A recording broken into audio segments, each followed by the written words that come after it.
صلی اللہ علیہ یا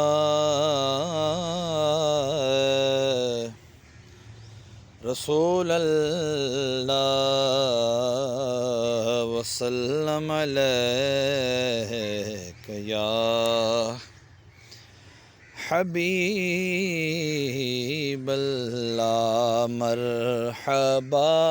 آج چلیں گے شہ ابرار کے پاس مرحبا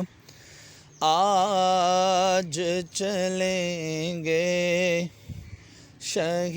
ابرار کے پاس انشاءاللہ ہاں پہنچ جائیں گے سرکار کے پاس میں گناہ گار گناہوں کے سوا کیا لاتا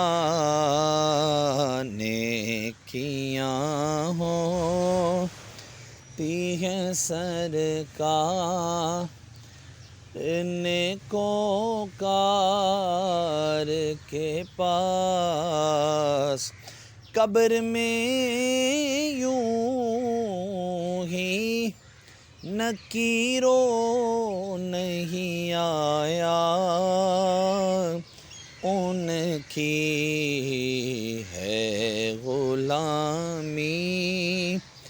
کی سند دیکھ لو عطار کے پاس ہے غلامی کی سند دیکھ لو عطار کے پاس الحمدللہ رب العالمین والعاقبۃ للمتقین والصلاة والسلام علی سید الانبیاء والمرسلین جزا اللہ عنا سیدنا و مولانا محمد صلی اللہ تعالی علیہ وسلم ما هو اہل صلاۃ و سلام علیک یا رسول اللہ اللہم ربنا آتنا فی الدنیا حسنہ وفی الآخرۃ حسنہ وقنا عذاب النار۔ یہ الہ العالمین جمعہ کا دن ہے، سورہ فاتحہ سورہ اخلاص 3 مرتبہ پڑھی،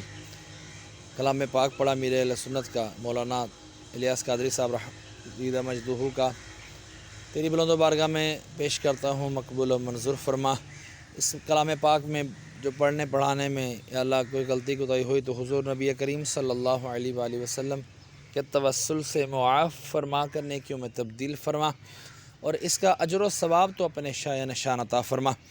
جو تو نے ثواب عطا فرمایا تیرے محبوب صلی اللہ تعالیٰ علیہ وآلہ وسلم کی بارگاہ بے کس پناہ میں ہدیتاً تحفتاً نذرانتاً عقیدتاً ادباً عاجزاً پیش کرتے ہیں، مقبول و منظور فرما۔ آپ کے وسیلے سے حضرت آدم علیہ السلام سے لے کر آج تک اور آج سے لے کے قیامت تک کے مسلمین مسلمات مومنین مومنات کے ارواحوں کو درجہ بدرجہ اس کا ثواب پیش کرتا ہوں، مقبول و منظور فرما۔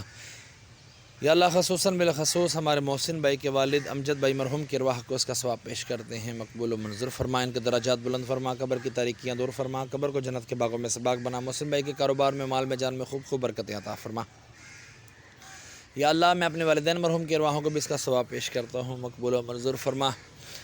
مرنے کے بعد سارے کا سارا ثواب مجھے بھی عطا فرمانا۔ وصلی اللہ تعالیٰ علی خیر خلقہ محمد وعلی آلہ واصحابہ اجمعین برحمتک یا ارحم الراحمین۔ لا الہ الا اللہ محمد رسول اللہ۔